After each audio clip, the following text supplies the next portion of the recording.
Hello friends, for today's video I wanted to go through some books that I have gotten recently. As always is the case with basically every book haul, I got a fair amount of these from my local bookstore Bookman's.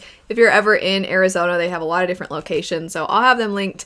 Definitely worth checking out. They sell not just books, but they also have manga, comics, video games, instruments. They have a ton of stuff. They're amazing. I'll start with a couple of books I got from them. I do have some things I got elsewhere as well, so it's a little mix of different books, but I'm planning very soon to start reading finally Discworld. It was on my list of books or series that I wanted to get around to, or at least start in 2023.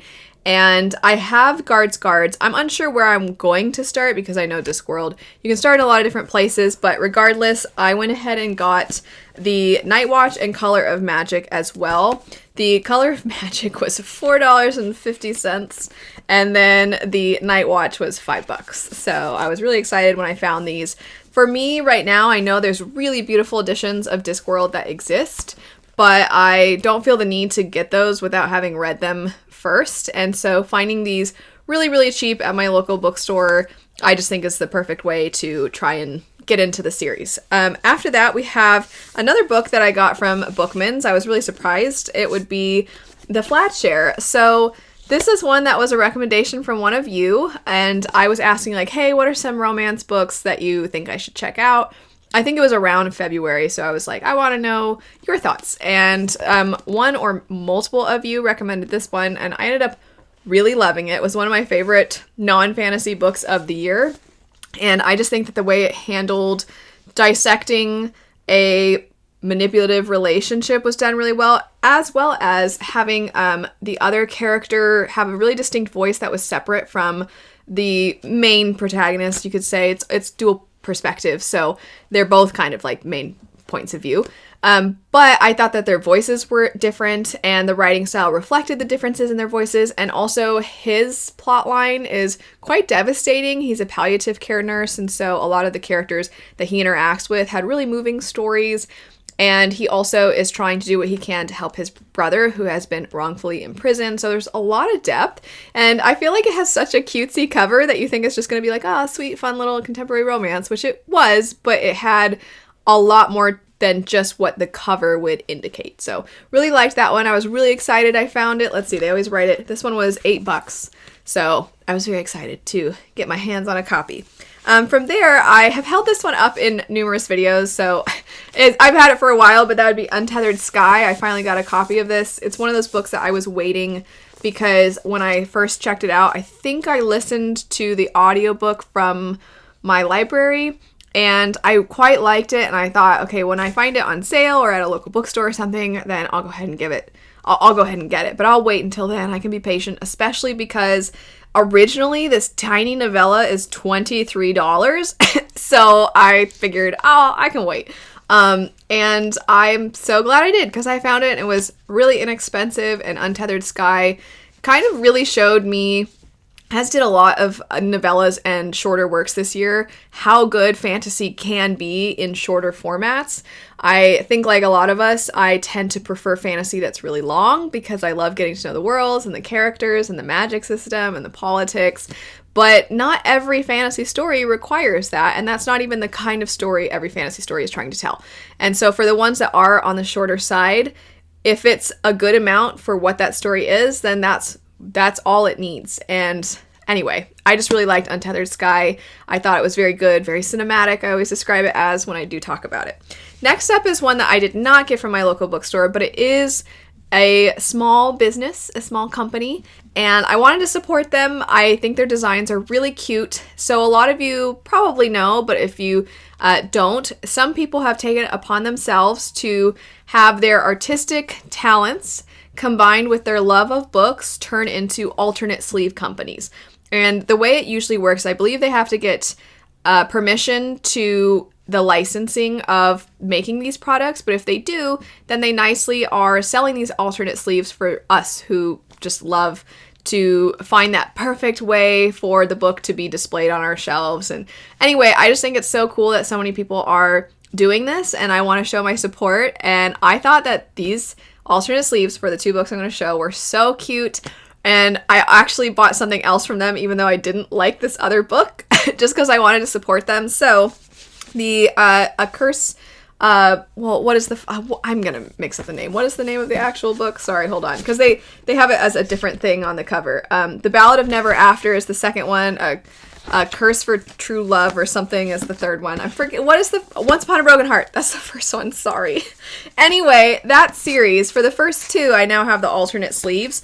The reason I get so confused is because in the book, they refer to a story called The Ballad of the Archer and the Fox. And so that's what the Lilac Library, I think is their company name. That's what they put on these books. And also, I think some of the special editions, that's what it says when you take the sleeve off. So then I was like, what the heck is the name? It's right behind me. I could have just looked, but I'm dumb. So anyway, look how cute these are. So the indication of the first and the second, they have, it says volume 1, and then it says volume 2 on the bottom of this one. I love how shiny when you hold them in the light. I like that they have the different designs up here, but there's still a cohesiveness from one to the next. And here's what they look like from the side. I think it's so cute.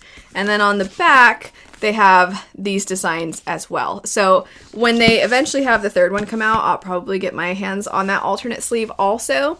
The other one that I bought from them, even though I didn't like the book, was Fourth Wing. I bought their alternate sleeve because I was like, that's a cool alternate sleeve. And I know it feels like everybody is doing alternate sleeves for that series now. I'm going to sell my editions of Fourth Wing and Iron Flame because I don't want them. And I think when I sell them, I'm going to sell the alternate sleeve with it too. So I'm probably going to sell those on Pango if anyone's interested.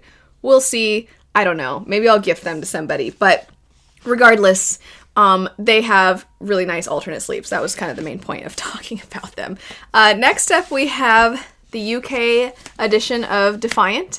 So I prefer the UK editions to the American ones of this series, and so it took a little bit for my copy to come in, but I have enjoyed this series. Skyward is still my favorite. I'm hoping, at the time I'm filming this, I haven't read Defiant just yet, but I'm hoping Defiant's going to really stick the landing, and a lot of what so many of us loved about the first one, I'm hoping it's present in this fourth one, because we kind of went away from the sense of camaraderie and teamwork that we got so much in the first. Not so much the second, because we did have a repeat of that. It's just it felt like a repeat in a lot of ways, and I don't think it had the same depth in its friendships as the first one did. The first one just had just this special mix of so many things, and I don't feel we've hit that same thing just yet, but I'm hopeful that this fourth book will bring that back. I really liked the first one, so I'm really hopeful for the last book in the series. I also was sent the book Starling House by Tor. I did not request this, so this was a fun surprise. I was like, oh, I don't know what this is. I am really grateful to have been sent that. I just wasn't planning on prioritizing that for a little bit, but my patrons are going to be buddy reading that. At the time I'm filming this, I don't think they've started, or they're going to start soon. I have to double check. But anyway, I'm going to be reading that with them. And I've never read anything by that author, but I am really excited because I've heard really amazing things about their works. And it's always been something that I'm like, oh yeah, I gotta get to that. Oh yeah, I gotta get to that. So I guess thanks Tor and my patrons for bumping it up on my priority list. Next up, we have the Broken Binding edition of Bookshops and Bone Dust. So I wasn't sure if I was going to like the first book that was written of these, and I ended up really liking it. I was really unsure because I was like, I don't know if I'm going to be a fan of the whole low stakes thing, and I did find it really cozy, and I completely understood why so many people were taken with it. So I'm hopeful that I will enjoy this one as well. If you haven't seen, the Broken Binding edition has these cute sprayed edges, and then when you take off the sleeve, they have this printed on the naked hardback, which I think is adorable. They pretty much always do a fantastic job with their special edition, so I thought that was true of this one as well. Speaking of special editions, I feel pretty stupid. So Cage of Dreams is a book that is a sequel. It's a sequel to City of Nightmares. And City of Nightmares came out in 2023. I loved it. I felt very alone. I'm like, why don't more people love this? But I get it. It's very niche and weird and quirky and morbid. But I really liked it, and I was like, oh, I can't wait for the second one to come out, not realizing the second one also was coming out in 2023. So now I have it. I had ordered this. I didn't even notice when it was supposed to be sent out. I just noticed that it was available and I was like, okay, I'll get that. Wow, they're putting it up early. And so, you know, dumb moment for me, but it's out and it's gorgeous and I love the color design. The fact that there's a dinosaur. This book, the first one's so weird. I'm so excited for this next one. I think this is beautiful. It's over there. I forgot to grab it, but I need to I also got the US version. So this is the US version of the first one. And I liked this book so much, and the covers are quite different from one another, that I was like, okay, if it goes on sale or if I find it used or something, then I think I'll go ahead and get that one too, because I really liked it. So I did find it for really, really cheap, and I'm excited because I think that that book is hilarious. Next up, we have the Fairy Loot edition of the Scarlet Alchemist. So the Scarlet Alchemist was actually one of my anticipated releases, and I wasn't going to let the cover deter me from picking it up, the usual cover, but it wasn't my favorite style. So I'm really excited that the Fairy Loot Special Edition looks like this, because this is gorgeous. I think it's absolutely beautiful. I love the design on the back as well. And then the sprayed edges, of course, they do a phenomenal job with their sprayed edges. We have something in here with something written by the author on the back, which is exciting. And then I think this is pretty standard. I know a lot of us know that Fairy Loot goes all out. That design on the naked hardback is also beautiful. And then, as is the case with pretty much all of their special editions, there is artwork on the inside cover as well. And I believe on the back, and I think it's a different piece on the back. So I'm really excited for this one. It seems like there's going to be a lot of intrigue, and that the magic is going to be interesting, and that the character is going to be maybe a little on the morally gray side. So I'm really, really excited for that one, and I'm excited that that edition is so different. Next up, we have a nonfiction book, and that would be Cobalt Red. And this is about a subject that I think, like a lot of us, we're only recently becoming fully aware of. And by fully aware, I mean we're becoming aware that it exists, but I would like to read more about this issue. And I actually saw this was one of the Goodreads nominees. So I just put in a hold at my library for the audiobook so that I can do some immersion reading for this. With nonfiction, I will likely be picking this up and reading through it a lot slower than I would other things, just because it's, you know, factual information and it's about something that's really serious. It says how the blood of the Congo powers our lives. And so this is something that I want to make sure I give it the time that it is owed. So went ahead and got that. Next up, returning to fantasy, we have the Owl Crate edition of Fragile Threads of Power. I really like this edition. It's quite different from a lot of the other editions that have come out. I really liked this book. I really like the Shades of Magic. I know it's not as much of a booktube darling as a lot of other fantasy series, but I'm a big fan of it.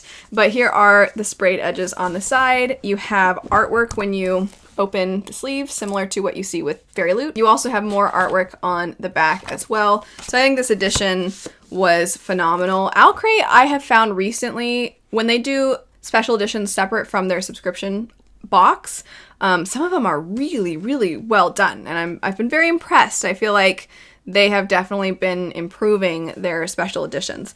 After that, we have a couple that were sent to me similar to Starling House. So we have Spin of Fate. I'm really excited about this one. I have heard that it says on the back, an Ember in the Ashes meets Avatar. And then I think that the author is also a fan of Full Metal Alchemist. And I saw Rosaria Munda also, who wrote Fireborn. I believe she liked this one quite a bit. So really excited to have an arc for this. It comes out in May of this year. So really excited. Also, there's certain arcs that they have that floppy quality that we want from our paperbacks, to a point where I'm like, sometimes I like these editions more. Next up, we have Gars Blood. So this is a sequel. The first one is Combat Codes. I read it earlier in the year.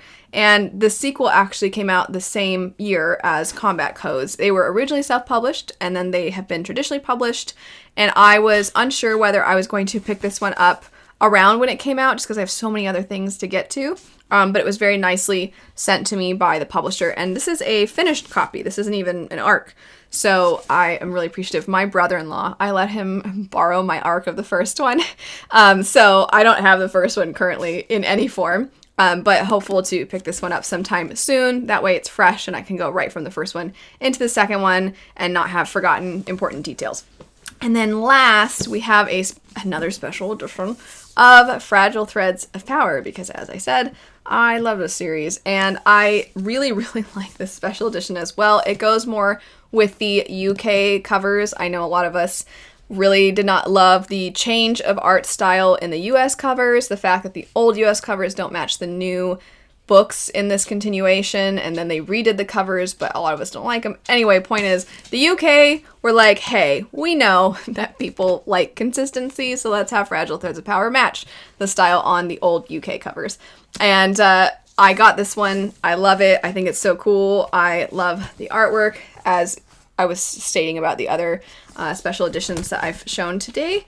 And they have this art in the back. I really like the art overall. Just, it depicts, I know exactly the scenes that they're depicting there and the characters, which I really like. I like the design on the pages. I think it's very fitting of the story. And I really like, you can, if you want, turn it into an alternate sleeve. Plus, this looks so cool. I think this looks awesome on the naked hardback. It just says, V. Schwab really big on the spine too. So I think it looks really cool. So I'm really excited to have gotten that edition as well. That's it for this book haul. Any companies or stores, bookstores that I mentioned, I'll have in the description bar if you'd like to refer back to it. If you want to let me know your thoughts on anything I've mentioned, feel free to do so. But thanks so much for watching. I hope you have a great rest of your day, and I'll see you later. Bye.